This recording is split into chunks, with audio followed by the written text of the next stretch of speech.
Oke, di modul ini kita bakal bahas tentang bond market dan volatilitasnya.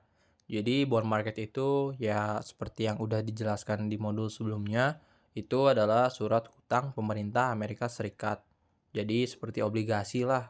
Nah, sekarang kalian harus tahu bond price itu punya korelasi terbalik dengan yield-nya. Yield-nya itu bunganya. Jadi mereka punya korelasi terbalik. Jadi ketika harga obligasinya naik, bunganya itu turun. Dan ketika harga obligasinya turun, bunganya itu naik. Nah, sebentar lagi gue bakal jelasin gimana kerjanya ini. Misalnya nih, US Treasury, pemerintah Amerika ini menerbitkan obligasi. Nah, dia jual, terus ada orang namanya Budi. Budi beli obligasi ini seharga 100.000 US dollar dan bunganya itu 5% per tahun dan bakal jatuh tempo dalam 5 tahun juga. Jadi bunga yang US Treasury kasih itu 5.000 dolar per tahun. Dan 5.000 dolar ini nggak bakal ganti-ganti, jadi selama 5 tahun bakal dikasih 5.000, 5.000, 5.000, dan lain sebagainya. Jadi 5.000 ini itu pas nggak boleh diganti. Nah bayangin nih, tiba-tiba Budi tadi habis beli US Treasury itu, nah tiba-tiba 1 tahun kemudian deh kan jatuh temponya 5 tahun. Nah baru setahun dia tiba-tiba perlu duit. Dia butuh duit urgent, let's say karena anaknya sakit.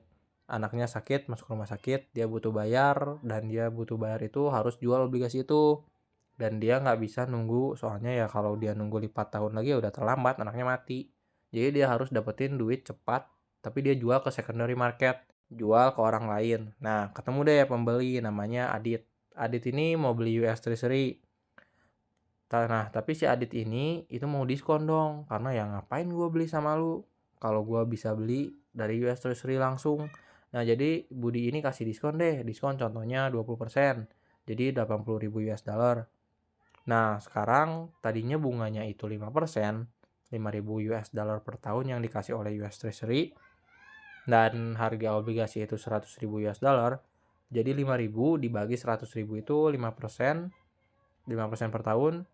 Nah, sekarang kalau si Adit ini beli senilai 80.000 US dollar, dia bakal tetap dapat 5.000 US dollar. Tapi dengan modal 80.000 dolar doang. Nah, sekarang 5.000 dibagi 80.000 US dollar.